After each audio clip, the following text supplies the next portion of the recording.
Hey guys, tonight we begin with one of the most morally tangled stories about honor and command.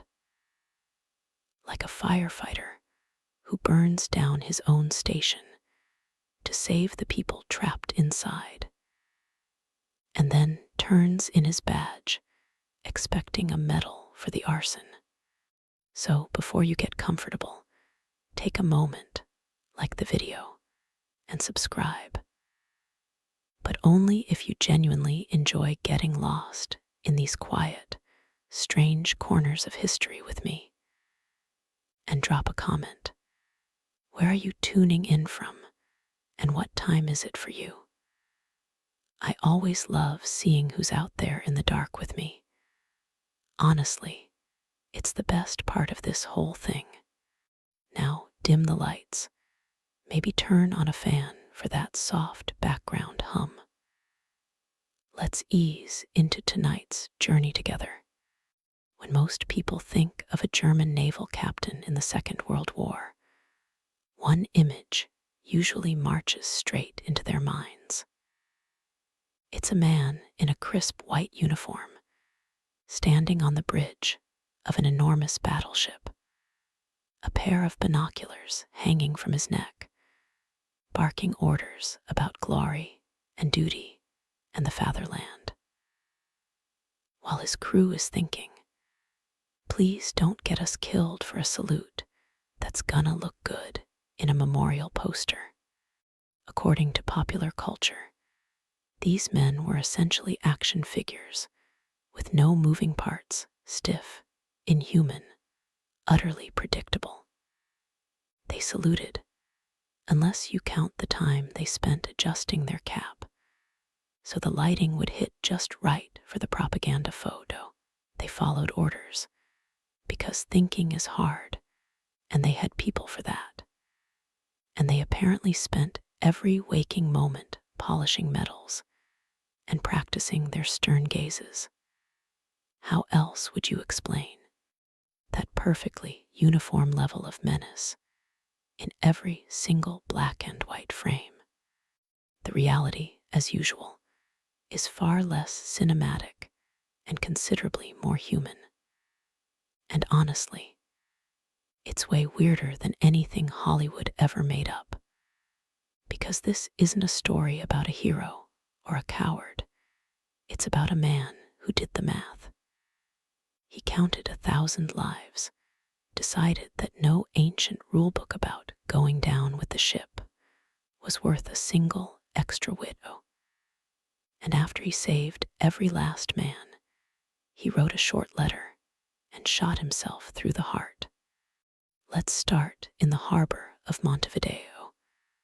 On a gray December afternoon in 1939, when a battle-weary pocket battleship dropped anchor, and the entire calculus of naval honor began to unravel. I am the captain who sank his own ship to save his crew. There is no greater act of betrayal than to destroy what you swore to protect, unless you are doing it to protect the people you swore that oath to. The order came at 3 in the afternoon, under a gray December sky that hung over Montevideo like a lid. Captain Hans Langsdorff stood on the bridge of the Admiral Graf Spee, a pocket battleship that had once been the pride of the Kriegsmarine, and told his officers to prepare the scuttling charges. I remember reading the telegram he sent to Berlin that day. Coded, clipped, bureaucratic. It said nothing about the men he was trying to save. It only reported that the ship would be destroyed to prevent her falling into enemy hands. But if you read between the lines, and I have spent a long time reading between them, you can see the shape of a man who had come to understand that symbols are not worth lives. The Graf Spee had limped into Montevideo harbor 3 days earlier, her hull torn by 18-inch shells from British cruisers, that had hunted her across the South Atlantic. The battle itself had been a strange, inconclusive affair. 3 lighter ships against a heavily armed raider, the British commander Admiral Harwood splitting his forces in a gamble that most naval tacticians called reckless. And yet it had worked. Langsdorff had been hit, not fatally, but grievously. The ship's fuel system was compromised, her fire control damaged, and nearly 40 of his crew were dead. When I first read the detailed account of the damage assessment, I was struck by how narrow the margin was. One more direct hit on the citadel, and the question of scuttling would never have arisen. But the ship could still steam, still fight, just not well enough to break through the cordon that everyone knew was tightening outside the harbor. Uruguay was neutral, and international law gave a warship 72 hours to make repairs and leave. But the British, through a clever campaign of diplomatic pressure and misinformation, had convinced the Uruguayan government that the Graf Spee could not be allowed to stay a day longer. Thousands of British subjects had been evacuated from Montevideo, the story went, and the ship would not be allowed to violate neutrality. It was a lie. The evacuees were theater, but it worked. Langsdorff asked for an extension and was denied. He had until the evening of December 17 to either fight or surrender. Now the choice before him was not a simple one. The crew of the Graf Spee numbered over 1,000 men. To take the ship out and engage the British force that everyone knew was waiting. The heavy cruisers Exeter, Ajax, and Achilles, reinforced by the Cumberland, would mean certain destruction, and at a terrible cost in lives. The British had already proven they could hurt him. On the other hand, to scuttle the ship in the shallow waters of the River Plate, to deny the enemy the victory of a battle, would be an admission of defeat that the Nazi regime would never forgive. I cannot say what Langsdorff thought of the regime at that moment. His letters, which survived the war, show a man who believed in duty and in Germany, but who had never been a party fanatic. What I can say is that he made his decision not in the panic of the moment, but in the cold, quiet deliberation of the small hours. He gathered his officers, laid out the options, and asked for their counsel. The consensus was clear. To fight would be suicide. To surrender would be disgrace. The only path left was to destroy the ship and intern the crew in Argentina, where the sailors would be safe from the war.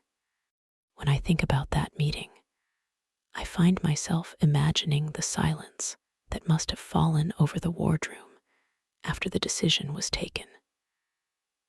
Not the silence of disagreement, but the silence of men who know they are crossing a line from which there is no return.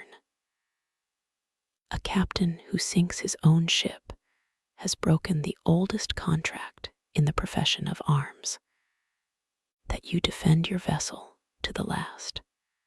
It is the same instinct that makes a soldier hold a position until relief comes.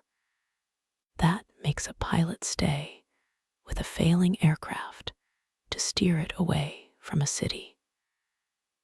To abandon that instinct requires a different kind of courage, one that does not look like heroism in a painting. The sinking itself was carried out with meticulous German precision. At 6:15 15 on the evening of December 17, the Graf Spee weighed anchor and steamed slowly out of Montevideo harbor, accompanied by a tender, the Tacoma, that would take off the crew. Thousands of spectators lined the shore, watching what they thought would be a naval battle. Instead, the ship reached a point about 4 miles from the coast, stopped, and the crew began to disembark. The charges, placed days earlier in every critical compartment, were detonated in a staggered sequence. The first explosion tore open the forward hull. The second gutted the engine room. And then, with a deep, rumbling groan that could be heard across the water, the Admiral Graf Spee settled onto the mud of the estuary, her 3 triple turrets still pointing defiantly toward the sea, her superstructure burning slowly in the twilight. I have seen the photographs taken from the shore that evening. They are haunting in a way that pre-digital images often are grainy, slightly blurred, as if the horror is held at a distance. But what you notice most is not the ship. It is the column of smoke rising straight into the still air, black and oily, staining the pastel sky. The water around the wreck is calm. There are no waves breaking over the hull. The whole scene has a dreadful stillness, as if the world itself had paused to mark the act. But the story does not end with the sinking.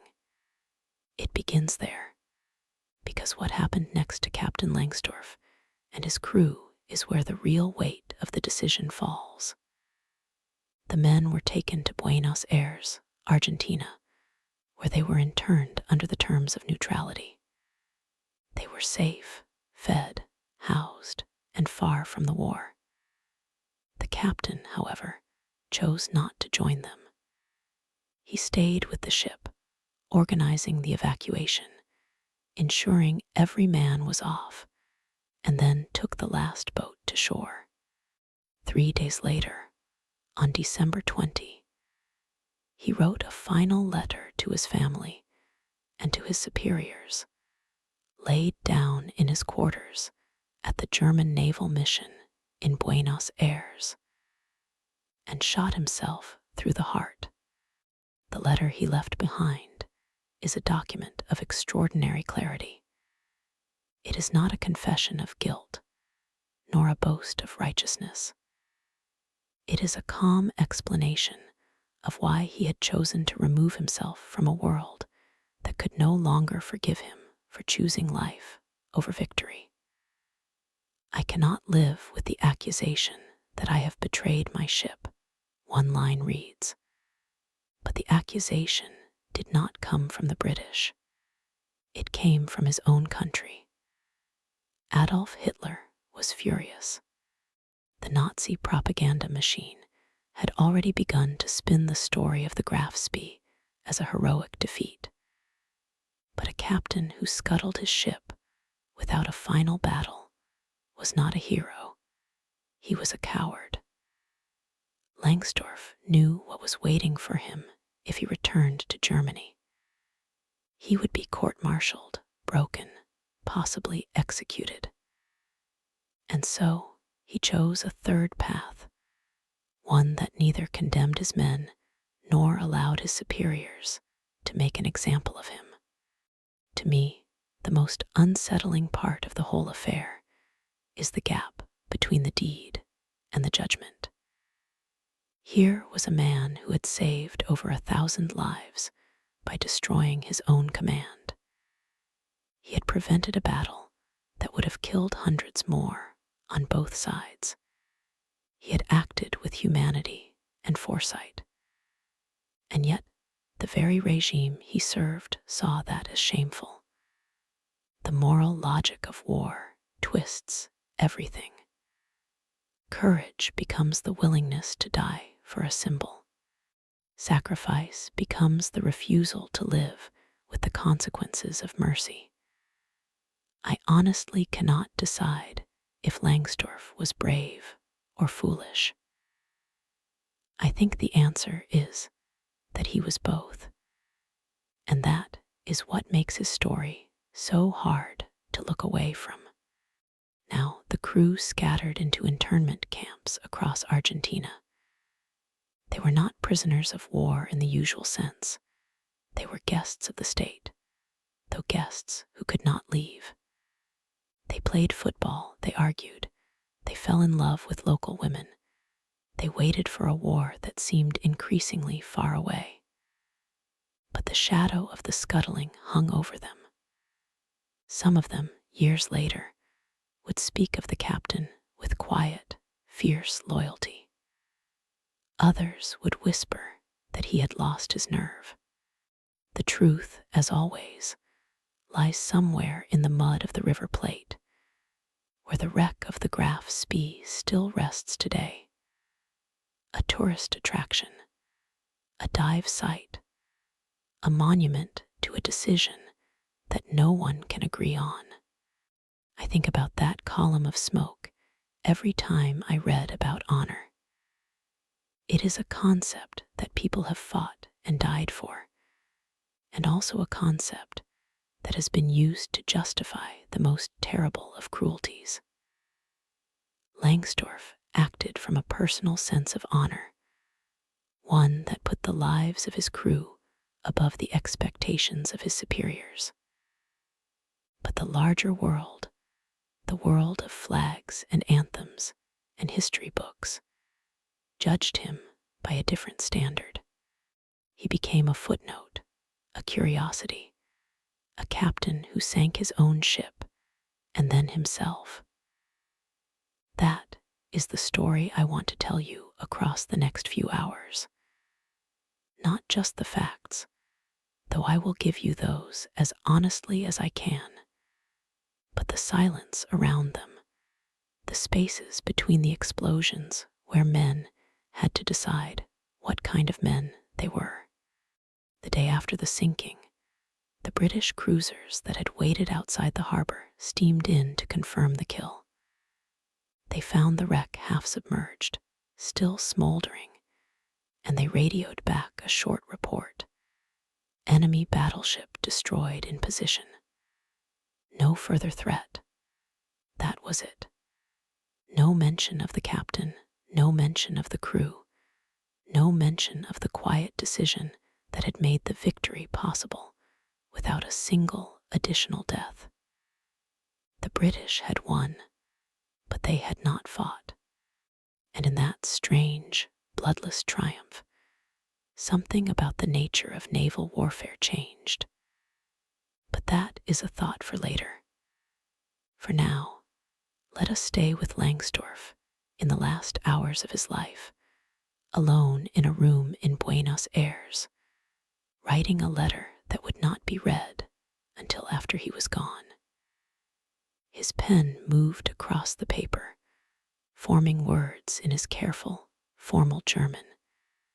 And outside the window, the evening was, settling into a warm summer night, full of the sounds of a city at peace.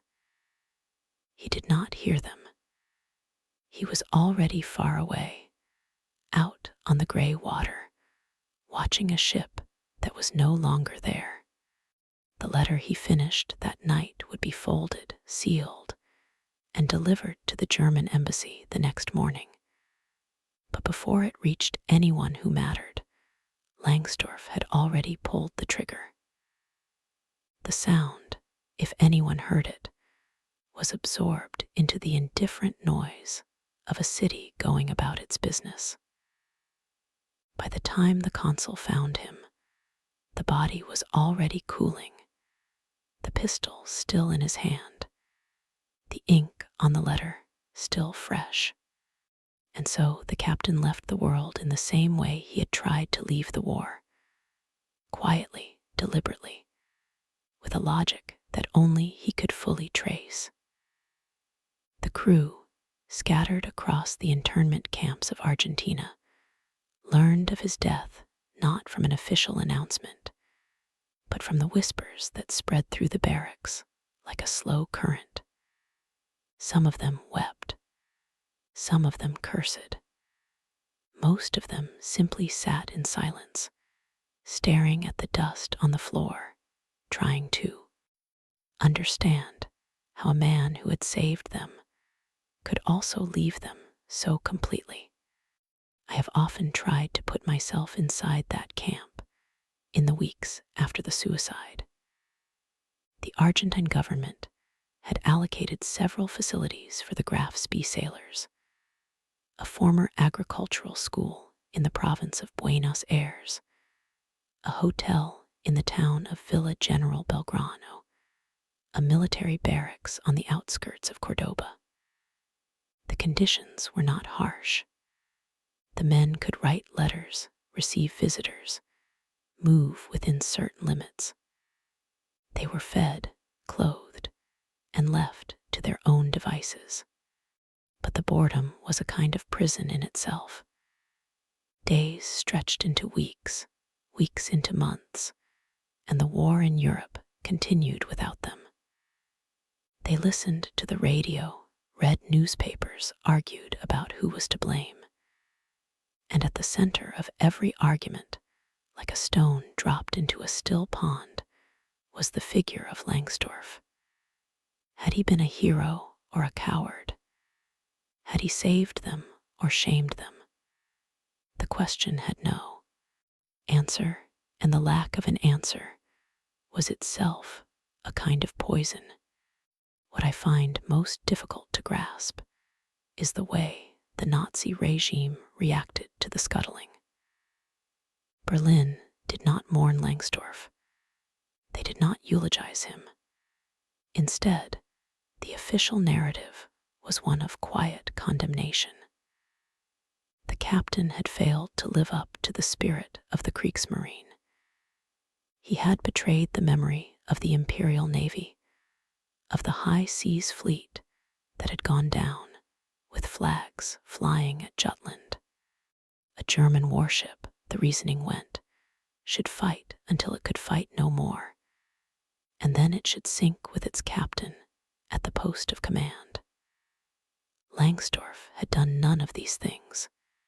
He had chosen life over glory, and for that, the regime could not forgive him. I remember reading a speech by Grand Admiral Erich Rieder, the commander of the Kriegsmarine, delivered to the officer corps shortly after the Graf Spee affair. He did not mention Langsdorff by name, but the meaning was unmistakable. A captain who does not defend his ship to the last is not worthy of the uniform he wears. And yet, the weird irony is that the British themselves had a very different reaction. Churchill, in his memoirs, described Langsdorff as a humane and competent officer who had done everything in his power to avoid unnecessary bloodshed. The British naval attaché in Buenos Aires, a man named Captain Henry McCall, wrote a private report that praised the scuttling as a textbook example of how to save a crew without sacrificing honor. Of course, the British had an interest in framing the incident as a German humiliation. But McCall's words, if you read them closely, carry a note of genuine respect. He had seen the damage to the Graf Spee, had interviewed survivors, and had come away with the impression of a commander who had acted not from fear, but from a cold, rational assessment of what was possible. That assessment, McCall believed, was correct. Now, the crew themselves were divided. I have in my notes a set of interviews conducted by an Argentine historian in the 1960s, long after the war was over. One sailor, a boiler room petty officer named Hein, remembered Langsdorff as a father figure, a man who had visited the wounded in the hospital, who had personally assured the families of the dead that their sons had died bravely. Hans said the scuttling was the only decision that made sense, and he would defend it to his dying day. But another sailor, a signals rating named Klaus, spoke bitterly about the shame of not fighting. "We were a battleship," he said. "We had guns. We had ammunition. We could have taken at least one of them with us. Instead, we ended our days playing cards in a hotel in Argentina. That is not how I wanted my war to end." The two accounts stand side by side, each true in its own way, and I have no way to reconcile them. This is where the core thread of the series, what honor really cost, begins to reveal itself in all its complexity. For Langsdorff, honor meant saving lives. For the regime, honor meant dying in a blaze of spectacular defeat. For the crew, honor was something they had to rebuild from the scraps of memory and reputation, and the rebuilding was never complete. I think about the word itself, honor. It comes from the Latin honos, meaning esteem or dignity. But by the 20th century, it had become a battlefield all its own. You could not be honorable alone. You needed others to recognize your actions as honorable. And the recognition, as Langsdorff discovered, could be withdrawn as easily as it was granted. He had staked his own life on a definition of honor that his superiors rejected. And in the gap between those two definitions, he had fallen. The weeks after the suicide were a slow unraveling for the interned crew. Some of them tried to escape, not to rejoin the war, but simply to disappear into the vastness of South America. A few succeeded, changing their names and starting new lives in cities like Sao Paulo and Santiago. Others applied for visas to neutral countries, hoping to sit out the war in Spain or Sweden. The majority, though, stayed in the camps, waiting for a resolution that never seemed to come. They held classes in languages, in mechanics, in the history of the Navy. They built a gymnasium from scrap wood and organized football leagues that became the obsession of entire afternoons. And at night, when the lights were dimmed and the conversations faded, they lay in their bunks and thought about the ship, its long gray silhouette, the familiar smell of oil and salt, the sound of the engines vibrating through the deck. The ship was gone, but the memory of it was a presence that filled every room. I once read a letter written by one of the Graf Spee's junior officers, a man named Fritz, to his mother in Hamburg. It was dated February 1940, 2 months after the scuttling. "Muddy," he wrote, "I am still trying to understand what happened. We are safe here, and I am grateful for that. But the safety feels wrong, like a coat that fits perfectly, but belongs to someone else. I dream of the ship every night. In the dream, she is still whole, still steaming across a flat gray sea. And then I wake up and remember that she is lying on the bottom of the river, and that we are here, and I do not know which is real." I cannot tell you why that letter moved me more than others. Perhaps it was the simplicity of the language, the way Fritz described a feeling that so many people must have felt during the war, the sense that the world had broken in two, and that you could only ever be on one side of the break. Now I want to step back for a moment and look at the larger picture, the one that Langsdorff himself was not thinking about when he gave the order. The scuttling of the Graf Spee was not an isolated incident. Throughout the Second World War, and in other wars before it, ships were sunk by their own crews to prevent capture. The French scuttled their fleet at Toulon in 1942 to keep it out of German hands. The Germans scuttled the remains of their high seas fleet at Scapa Flow in 1919. But those were acts of defiance, of denial. They were intended to hurt the enemy by taking away a prize. What Langsdorff did was different. He was not trying to deny the enemy a trophy. The Graf Spee was too badly damaged to be of any use to the British. He was trying to avoid a pointless battle that would have killed his own men. And that subtle shift in purpose changed the meaning of the act entirely. It was not about symbolism. It was about consequences. The Argentine historian I mentioned earlier, a man named Roberto Bianchi, argued that Langsdorff's decision revealed a profound conflict between the old concept of military honor and the emerging reality of total war. Total war demanded total sacrifice. It demanded that every soldier, every sailor, every pilot fight to the last, because the alternative was to admit that the cause was not worth dying for. But the old concept of honor, the one that Langsdorff had inherited from a century of naval tradition, allowed for a different kind of calculation. The preservation of a crew was an honorable goal in itself, because a crew was a family, and a captain was a father. Bianchi wrote, in a passage that I have underlined heavily in my copy of his book, that Langsdorff was caught between two centuries. He tried to act as a 19th century gentleman in a 20th century total war.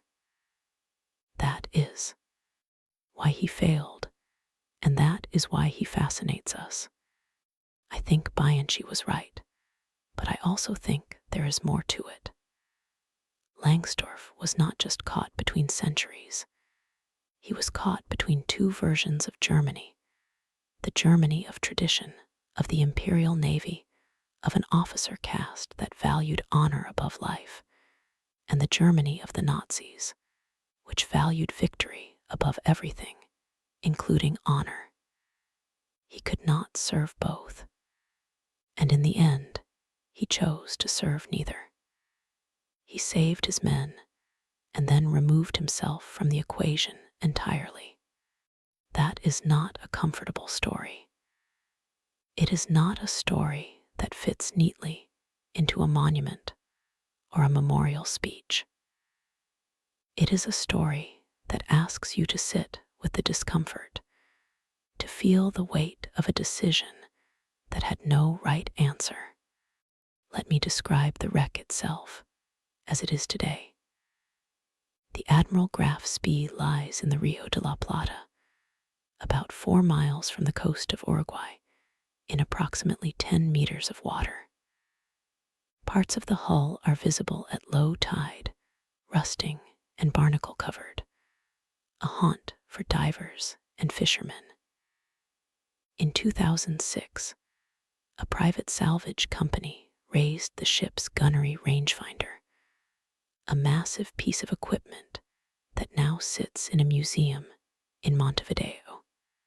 I have seen photographs of the recovery operation, the crane lifting the rangefinder out of the water, the seaweed dripping from its steel surfaces, the crowd of onlookers on the shore. It was treated as a piece of history, a trophy from the past. But to me, the rangefinder looked like a bone, a fragment of something that had once been alive and now was only a curiosity. The ship itself is too fragile to be raised. The explosives that sank it also tore it apart, and the currents of the river have been scattering the wreckage for 80 years. In another century, there will be nothing left but scraps of metal buried in the sediment, and the memory will be carried only by books and by voices like mine. I want to shift now to a different perspective, that of the British sailors who had been hunting the Graf Spee. Their commander, Commodore Henry Harwood, had expected a battle to the death. He had positioned his cruisers at the mouth of the estuary, ready to engage the pocket battleship if she tried to break out. When the news of the scuttling reached him, his first reaction was disbelief. He had spent days preparing for a confrontation that would have been the largest naval action in the South Atlantic since the Battle of the Falkland Islands in 1914. And then nothing. The enemy had simply destroyed herself. Harwood wrote in his after-action report that he felt a strange mixture of relief and disappointment. The relief was obvious. He had saved his ships and his men from a close-quarters engagement that could have been catastrophic. The disappointment was harder to name. It was the sense of an unresolved story, of a duel in which one opponent had withdrawn before the decision. I honestly cannot decide if that feeling is honorable or not. The desire for a final battle is woven deeply into the human psyche. It is the heartbeat of every epic poem, every history book, every memorial ceremony. We want to see the clash, the moment of truth, the outcome that settles the matter. But real life is not an epic poem. It is full of scuttlings and retreats and uneasy compromises. And perhaps the truly honorable act is not the one that satisfies our appetite for closure, but the one that prevents suffering without seeking applause. Langsdorff did not seek applause. He sought a solution that would leave his men alive. And then he stepped off the stage. The days passed in the internment camps. Summer turned to autumn, autumn to winter. The men of the Graf Spee watched the war unfold from an impossible distance. They heard about the fall of France, the Battle of Britain, the invasion of the Soviet Union. They experienced all of it through crackling radio transmissions and delayed newspapers. The war became a story that happened to other people, people who were still fighting, still dying, still defining themselves by their courage or their fear. And the longer the men stayed in their comfortable Argentine exile, the more they felt the gap between themselves and the soldiers still in the field. They were safe, but safety was an accusation. Every letter from home reminded them that the war was not over, that families were being bombed, that brothers and fathers were dying on the Eastern Front. And they were playing football in the afternoon sun. A few of them requested to be repatriated to Germany to rejoin the fight. The Argentine government refused, citing its neutrality. Some tried to escape, slipping out of the camps and making their way to German ships that were still operating in the Atlantic. Most failed. A few succeeded. One of them, a young engineer named Dieter, managed to reach Montevideo, board a German blockade runner, and return to Europe, where he was killed in the sinking of the Scharnhorst in 1943. I read his name in a casualty list once, years ago, and I remembered the account of his escape. He had left a note behind. "I cannot sit here while Germany burns." That note, more than any official document, tells you what it felt like to be one of the Graf Spee's men.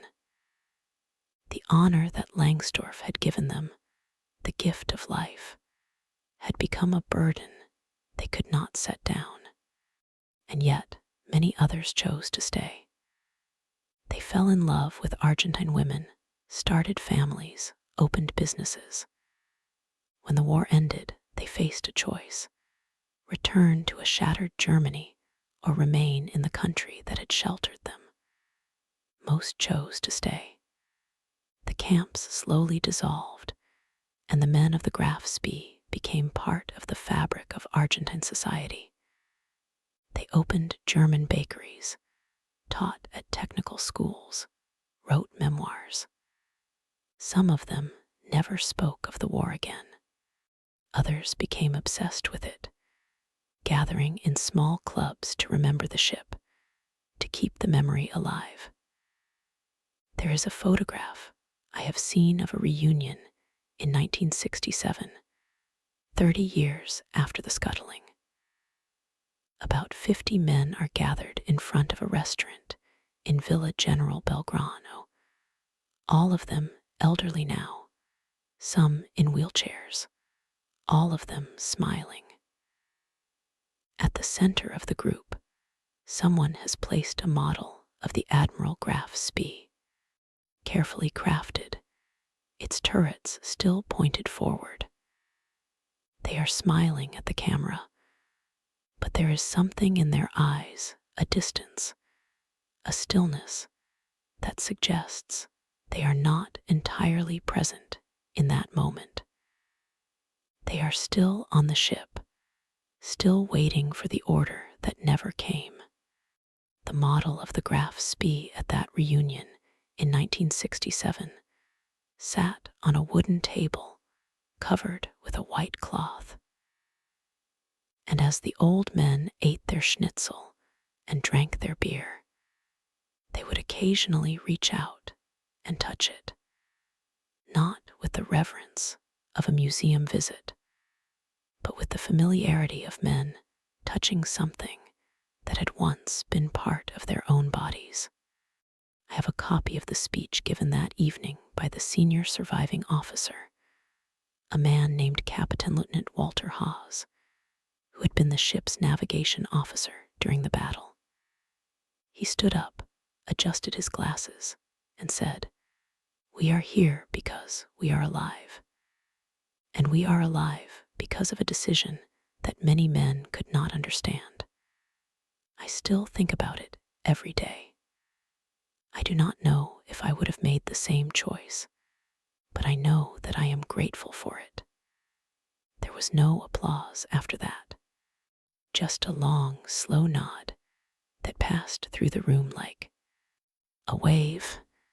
The question that Haas raised, whether he would have made the same choice, is one that every member of the Graf Spee crew had to ask themselves, and the answers varied wildly depending on who you asked and when you asked them.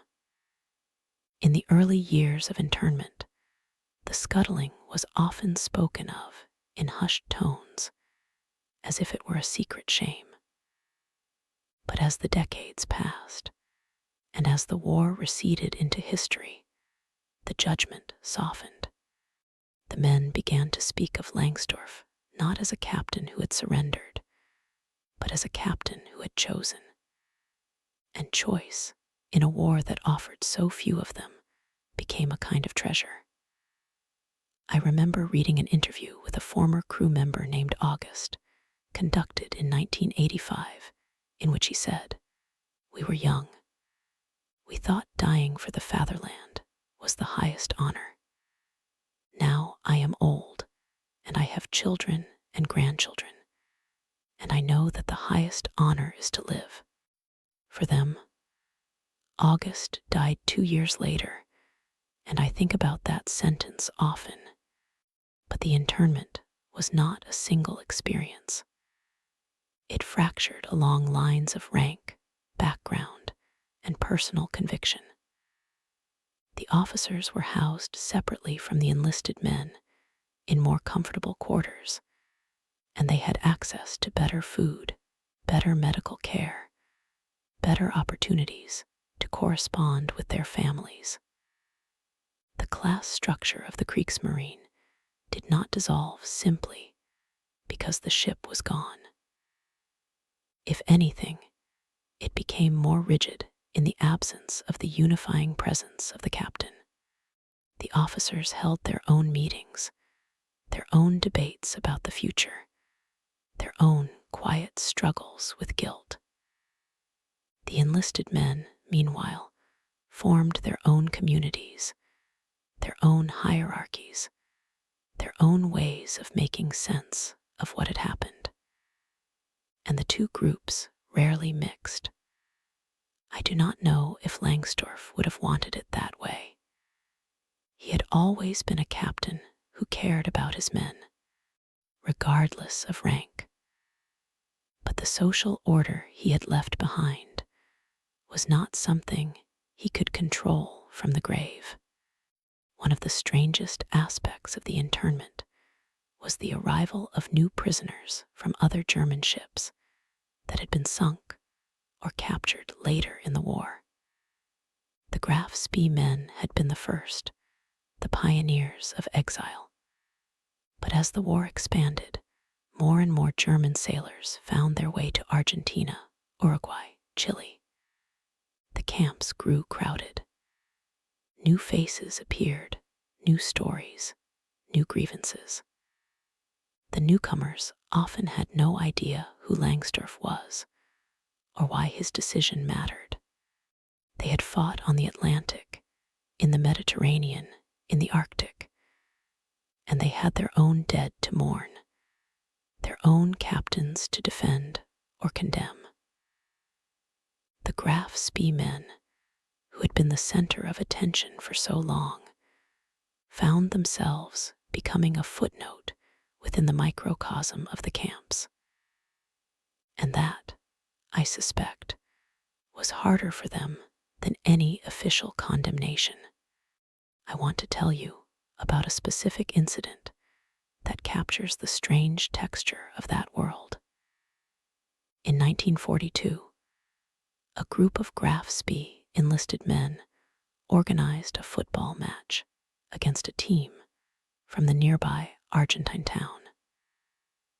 The match was played on a dusty field under a scorching sun, and the Argentine spectators cheered for both sides with equal enthusiasm. After the game, the captain of the Argentine team invited the German sailors to his home for dinner. He was a butcher, a man named Carlos, and he had lost a brother in the Spanish Civil War. He did not speak German, and the sailors spoke only halting Spanish, but they communicated through gestures, through shared bottles of wine, through the universal language of men who have seen the worst of what the world can do. Carlos's wife served a stew made with beef and potatoes, and the sailors ate until they were full, and then they sat on the porch and watched the stars come out. One of the sailors, a man named France, later wrote in his diary, "For one evening, I forgot that I was a prisoner. I was just a man sitting with other men under the same sky." That diary entry, more than any grand historical analysis, tells me what the war took away and what the internment sometimes, rarely, gave back. But the war was not content to let them forget. In 1943, the Argentine government, under pressure from the Allies, began to tighten the conditions of internment. The men could no longer leave the camps without an escort. Their mail was censored more strictly. Their radios were confiscated. They became, in a very real sense, prisoners of war, even though Argentina remained officially neutral. The shift was subtle at first, but it accelerated as the war turned against Germany. By 1944, the camps had become places of genuine hardship. Food was scarce. Medical supplies were limited. The Argentine guards, once friendly, became distant and suspicious. And the men of the Graf Spee, who had spent 4 years building a fragile sense of home, watched it crumble around them. I think about the psychological pressure of that period. The men knew that Germany was losing. They heard the news from the Eastern Front, from Normandy, from the bombing campaigns that were turning their homeland into rubble. They had no way to help. They had no way to return. They were suspended in a limbo that stretched on month after month. And the only thing that kept them sane was the routine they had built. The morning roll call, the afternoon work details, the evening card games, the whispered conversations about a future that no one could predict. I have no definitive answer for why some men survived that limbo intact and others did not. Some broke down completely, retreating into catatonia or violence. Others emerged stronger, tempered by the long wait. The difference seemed to depend on factors that no historian can measure.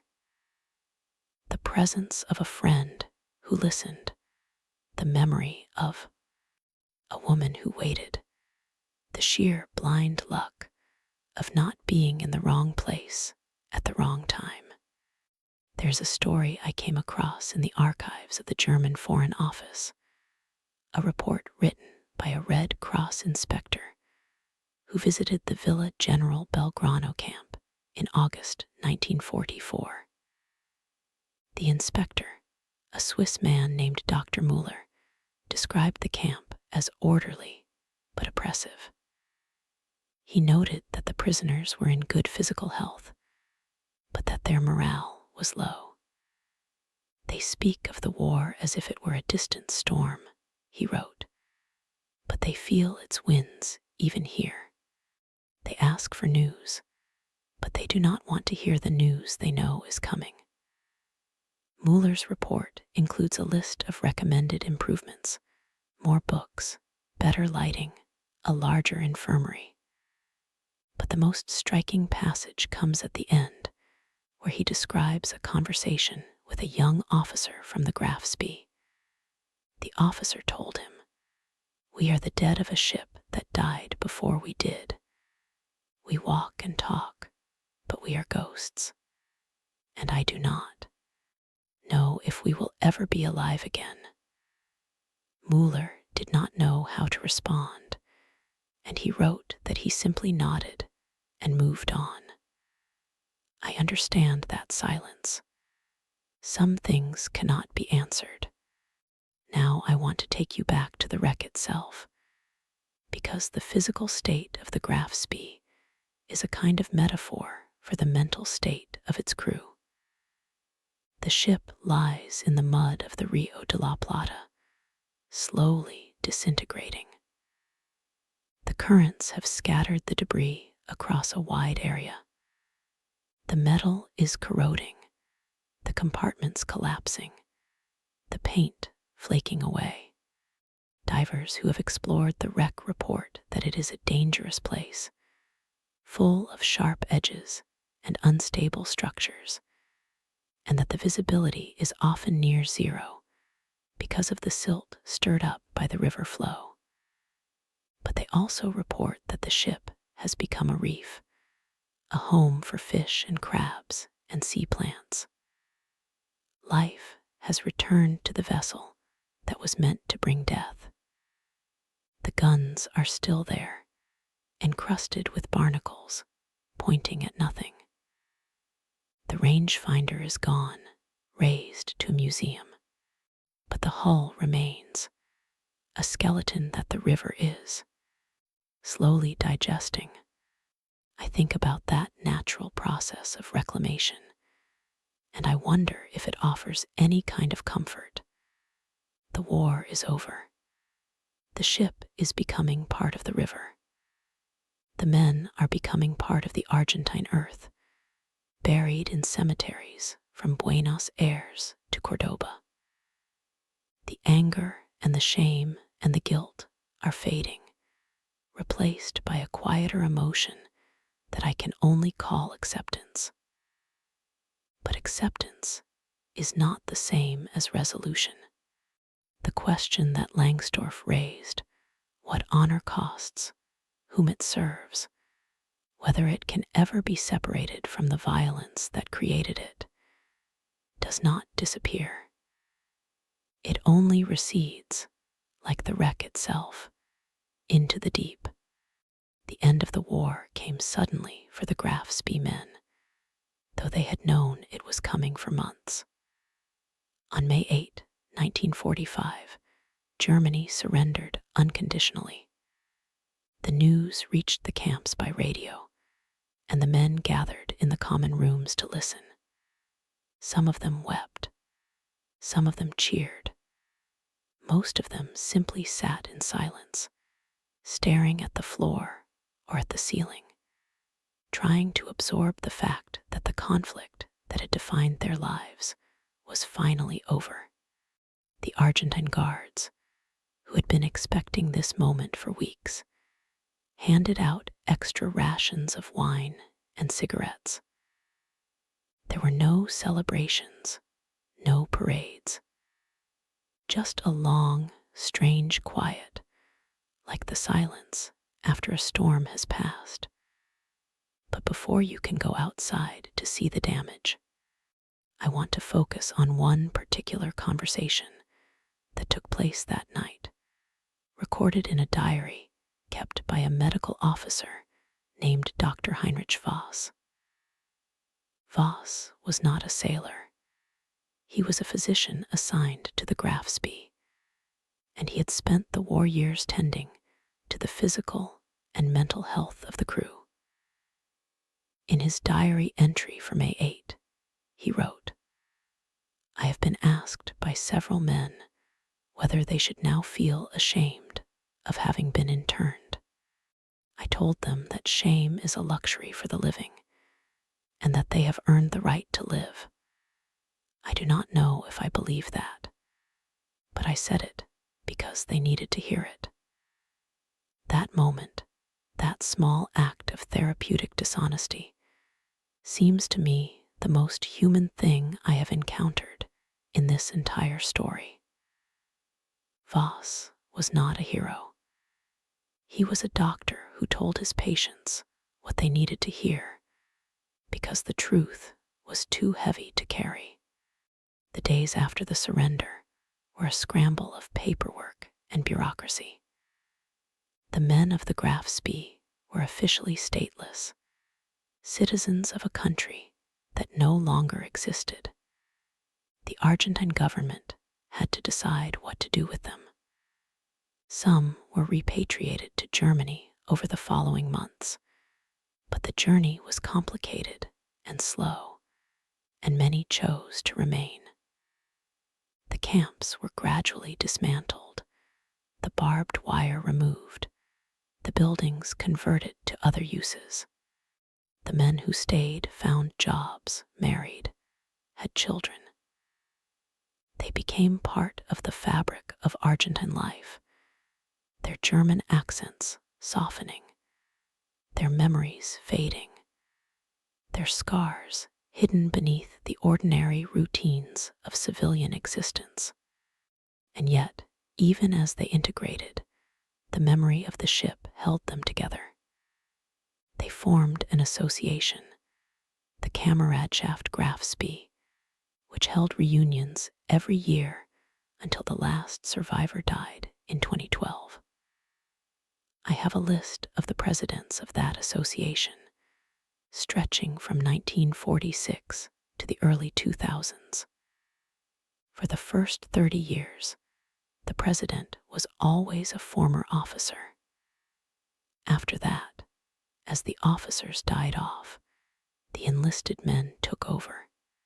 And at the final reunion, there were only 3 men left, all in their 90s, sitting in a small restaurant in Buenos Aires, drinking beer and speaking in a mix of German and Spanish.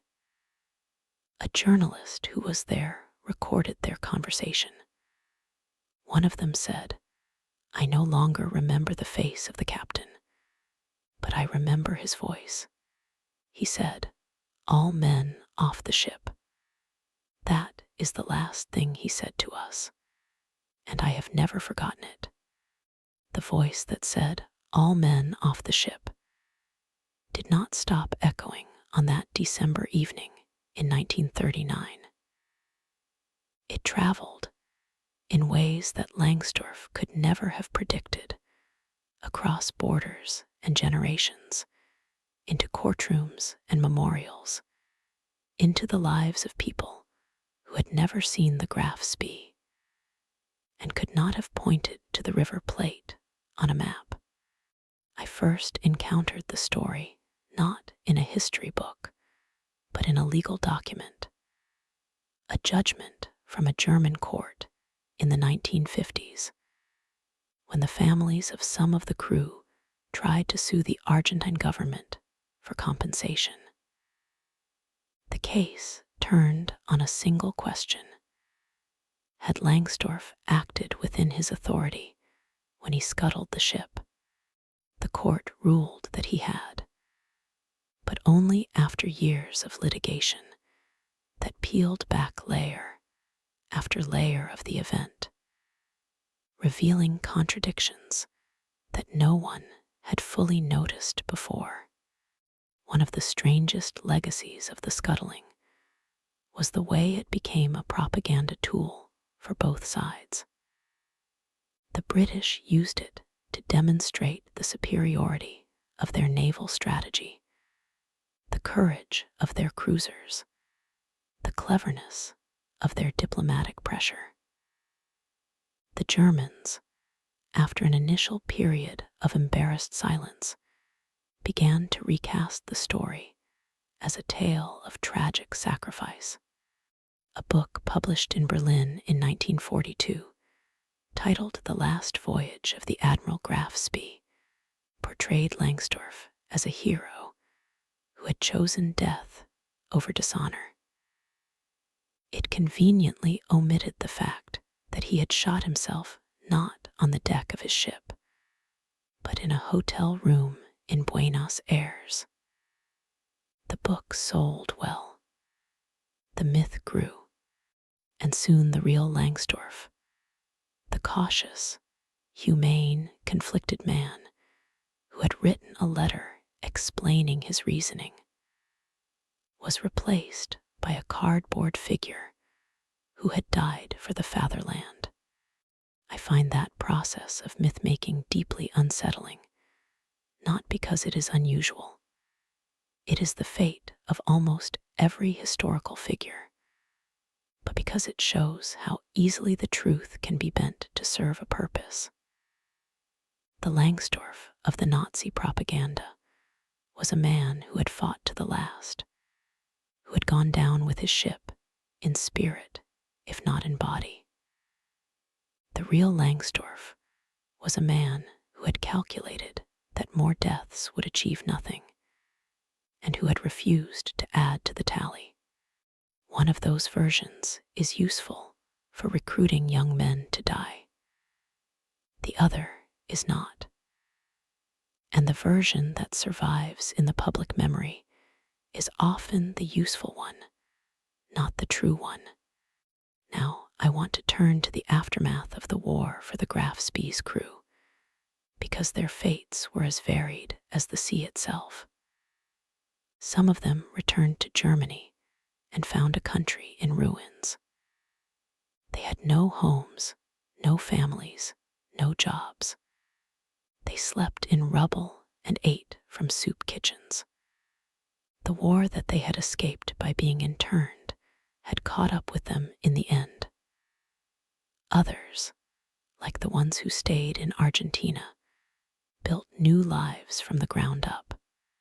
I have a particular story in mind, one that I came across in a memoir published in 1998 by a former sailor named Gerhardt. He had been a fireman on the Graf Spee, a man who had shoveled coal into the boilers that drove the ship across the Atlantic. After the internment, he married an Argentine woman named Maria, started a small carpentry business in the town of Rosario, and never spoke of the war again. His children did not know that he had been on a German warship until after his death, when they found his naval cap in a box under the bed. Gerhardt's silence is its own kind of testimony. It tells me that the shame of survival, the guilt of having been safe while others died, was a weight that many of the crew carried to their graves. They could not talk about it because talking would have required them to admit that they felt something they could not name. And so they buried the memory, locked it away, and let it corrode in the dark. I think about the moment when Gerhardt's daughter, a woman named Alina, who had grown up thinking her father was a quiet German immigrant, opened that box. She told a newspaper reporter that she had stared at the cap for a long time, turning it over in her hands, trying to connect this object with the man who had tucked her into bed at night and taught her how to ride a bicycle. I felt like I had found a part of him that he had hidden from me, she said. And I was not angry. I was just sad that he had carried it alone. The cap itself, I later learned, ended up in a small museum in Buenos Aires, alongside other artifacts from the Graf Spee. A life jacket, a signal flag, a piece of shrapnel embedded in a wooden beam that had been recovered from the wreck. I visited that museum once, years ago, on a trip that had nothing to do with this story. I had gone to Buenos Aires for a conference, and I wandered into the museum on a rainy afternoon, looking for shelter. The Graf Spee exhibit was in a corner of the second floor, poorly lit, with yellowing labels typed on a manual typewriter. I stood there for a long time, looking at the life jacket, trying to imagine the man who had worn it. The label said it had belonged to a sailor named Heinrich, who had survived the scuttling and died in Argentina in 1987. There was a photograph next to it, black and white, showing a young man in a naval uniform, staring at the camera with an expression that was neither proud nor afraid. Just there, just present. I have no definitive answer for why that photograph stayed with me so long. Perhaps it was the ordinariness of it, the way the face could have been any face, the way the uniform did not tell you what the man believed or what he had done.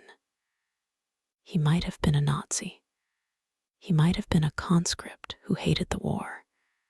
He might have been a boy who had joined the Navy because he liked the idea of the sea. The photograph did not say. And that ambiguity, that refusal to reduce a human being to a label, is what I try to hold onto in this story. The men of the Graf Spee were not archetypes. They were individuals, each with their own private calculus of guilt and pride. Now I want to take a step back and consider the wider context of naval scuttlings in the 20th century. The Graf Spee was not the first, and it would not be the last. The French scuttled their fleet at Toulon in 1942, But that was an act of defiance against the Germans, not against the British. The German High Seas Fleet was scuttled at Scapa Flow in 1919 to prevent it from being divided among the victorious Allies. Those were collective decisions made by committees and admirals. The Graf Spee scuttling was different because it was the decision of one man, made in isolation under pressure, with the lives of 1,000 men in the balance. And that personal dimension is what makes it so difficult to judge. You cannot condemn Langsdorff without also condemning the compassion that drove him. You cannot praise him without also acknowledging that he abandoned his duty as his superiors. Understood it. I honestly cannot decide if that tension is a flaw in the story or its deepest truth. The longer I sit with it, the more I think that the tension is the point. Langsdorff lived in a world that demanded absolute choices, victory or defeat, honor or shame, life or death. And he found a third path that satisfied none of the categories. He saved his men, and then he destroyed himself. He obeyed the law of war, and then he broke its spirit. He was both a hero and a coward, and the more you try to pin him down to one label, the more he slips away. There's a letter that I have not mentioned yet, written by Langsdorff to his wife on the night before the scuttling. It was discovered in the 1970s among the papers of a German diplomat who had been stationed in Buenos Aires. I have a copy of it, typed and faded, and I have read it many times, each time finding something new. In the letter, Langsdorff writes, "I do not know if I am doing the right thing. I only know that I am doing the thing that will leave the fewest widows. That will have to be enough." He does not ask for forgiveness. He does not offer a grand justification. He simply states the logic that guided him, and then he signs his name. I think about the phrase, "the fewest widows." It is not a heroic phrase. It is the language of an accountant, a man who had counted the cost and decided that he could not bear the higher number. The city of Montevideo still carries traces of the Graf Spee affair, though they grow fainter every year. There is a plaque on the harbor wall, near where the ship anchored, that commemorates the event. It does not mention Langsdorff by name. It simply says, "On this site, on December 17, 1939, the German pocket battleship Admiral Graf Spee was scuttled by her crew. 36 men lost their lives in the battle that preceded it. The number is precise, but it is also misleading because it counts only the dead of the battle, not the dead of the aftermath. Langsdorff's death is not included. The suicides of 3 other crew members who took their own lives during the internment are not included. The men who died of disease or accident in the camps are not included. The plaque gives you a clean number, a neat closure. But the real story is not neat. It is full of ghost numbers, ledger entries, that were never written down. I want to tell you about one of those ghost numbers. His name was Willie, a machinist's mate who had served in the engine room of the Graf Spee. He was not a particularly skilled sailor, nor a particularly brave one. He was, by all accounts, an ordinary man who had been swept up by the war, and then stranded by its conclusion. When the camps were disbanded, Willie could not decide whether to return to Germany or stay in Argentina. He drifted, taking odd jobs, sleeping in boarding houses, drinking too much. In 1949, he was found dead in a room in Cordoba, an empty bottle of gin beside him, and a photograph of the Graf Spee pinned to the wall. The police report listed the cause of death as alcohol poisoning, but the men who had known him knew that the real cause was something else. A slow, quiet dying that had started the day the ship went down. I think about Willie often, more than I think about the officers and the heroes and the famous names. He is the kind of person history forgets, the kind who does not make it into the books or the documentaries. But his story is as much a part of the Graf Spee as Langsdorff's. He was one of the men whose lives were supposed to be saved by the scuttling. And yet, the saving was not enough. The war had already taken something from him that could not be returned. The ship was not just a weapon. It was a home, a purpose, a structure that gave meaning to his days. When it was gone, he had nothing to replace it with. And in that void, he simply faded. There's a question that has haunted me since I began researching this story, and I still do not have an answer to it. Was Langsdorff's decision a success or a failure? If you measure by lives saved, it was a clear success. Over 1,000 men survived who would almost certainly have died if the ship had fought its way out of Montevideo. But if you measure by lives lived, by the quality of the survival, the peace of mind, the ability to move forward, the ledger is far more ambiguous. Some of the men thrived. Others, like Willie, did not. And the captain himself, the one who made the choice, did not survive at all.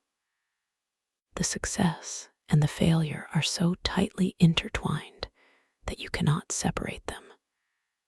They are two strands of the same rope, twisted together, each pulling against the other. As the years passed, the memory of the Graf Spee began to change shape. The men who had been young sailors became old men, then dead men. The ship itself became a tourist attraction, a dive site, a source of scrap metal. The story was told and retold, simplified and sentimentalized, until the real edges of it were worn smooth. A film was made in the 1950s, The Battle of the River Plate, which portrayed Langsdorff as a tragic figure, a decent man caught in an indecent war. It was a sympathetic portrait, but it was also a fictional one. The real Langsdorff, the man who had counted widows and written letters in the small hours, was not quite the same as the one on the screen.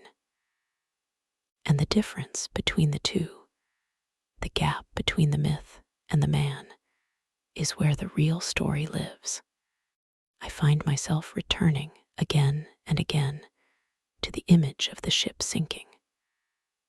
Not the explosions, not the smoke, but the moment just after, when the water had closed over the deck, and the only sound was the lapping of waves against the hull.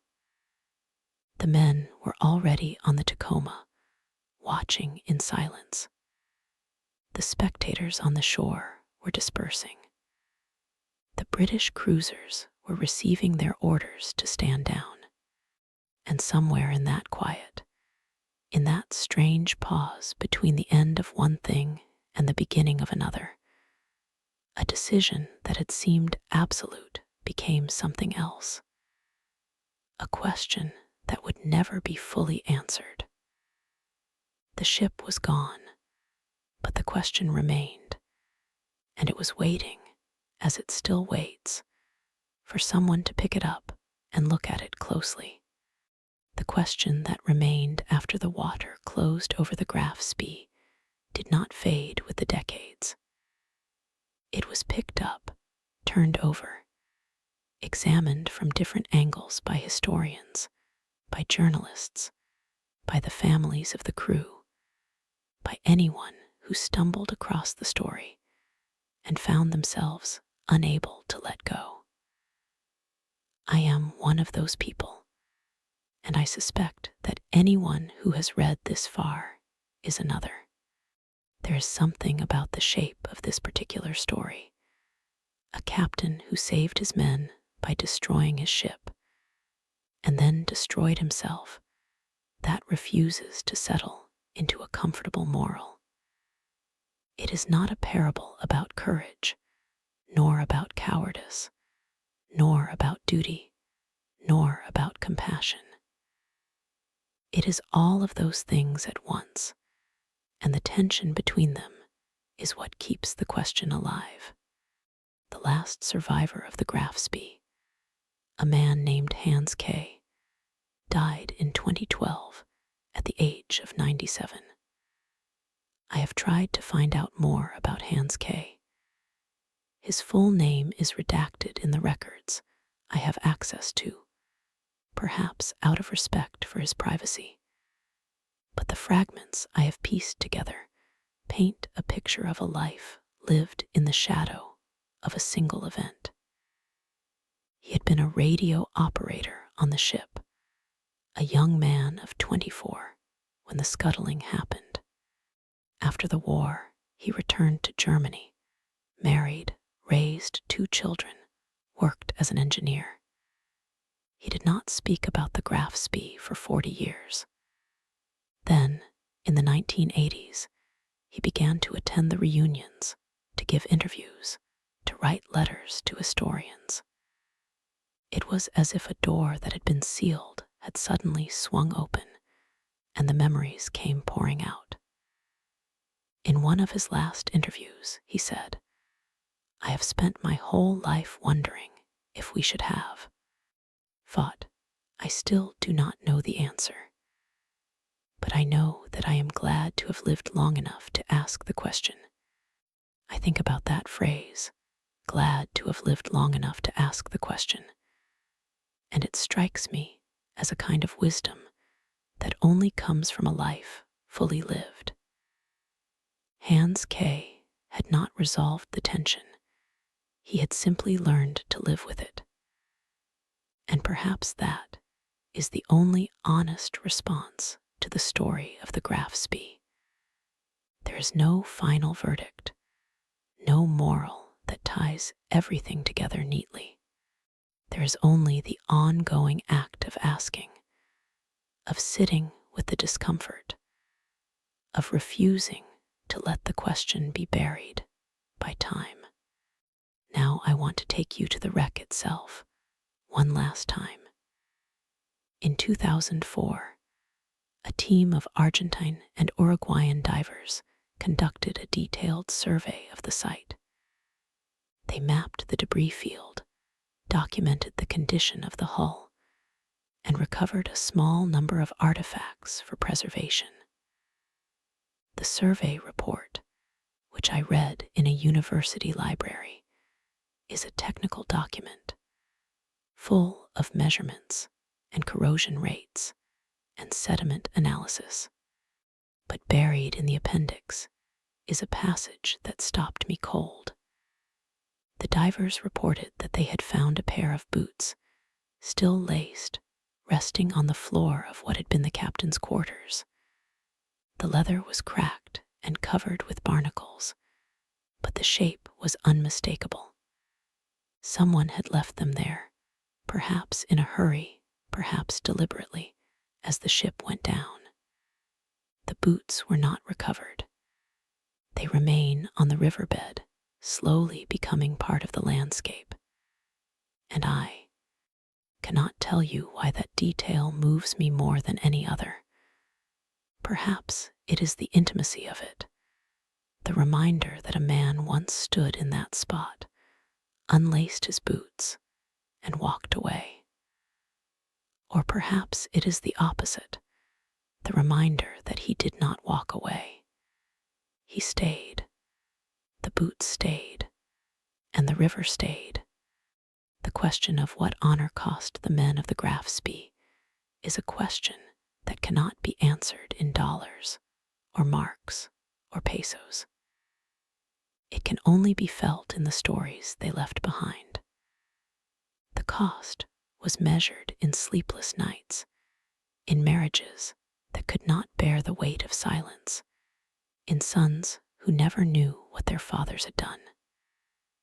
It was measured in the slow erosion of memory, the way the details blur and fade until only the outline remains. And it was measured, finally, in the simple fact that the men who survived were never quite the same as the men who had sailed out of Wilhelmshaven in August 1939. The war had taken something from them that no peacetime could restore. But there is another side to this ledger, one that I have been reluctant to name because it feels too close to comfort. The men of the Graf Spee were also given something by their captain's decision. They were given time. They were given the chance to fall in love, to raise children, to see the world change around them. They were given the ordinary, unremarkable gift of growing old. And for many of them, that gift outweighed the shame, the guilt, the lingering questions. I do not know if that makes Langsdorff's choice right or wrong. I only know that it was a choice that allowed life to continue in all its messy, imperfect, unfinished forms. In 1999, on the 60th anniversary of the scuttling, a small ceremony was held at the pier in Montevideo, where the Graf Spee had last been seen. A handful of survivors attended, most of them in wheelchairs, all of them very old. They laid a wreath on the water, and a naval band played a hymn. A Uruguayan official gave a speech about peace and reconciliation. It was a dignified event, respectful and measured, the kind of ceremony that allows a city to mark a difficult history without reopening old wounds. But after the official proceedings were over, one of the survivors, a man named Otto, walked to the edge of the pier and stood there alone for a long time. His daughter, who had accompanied him, later told a reporter that he had not said a word.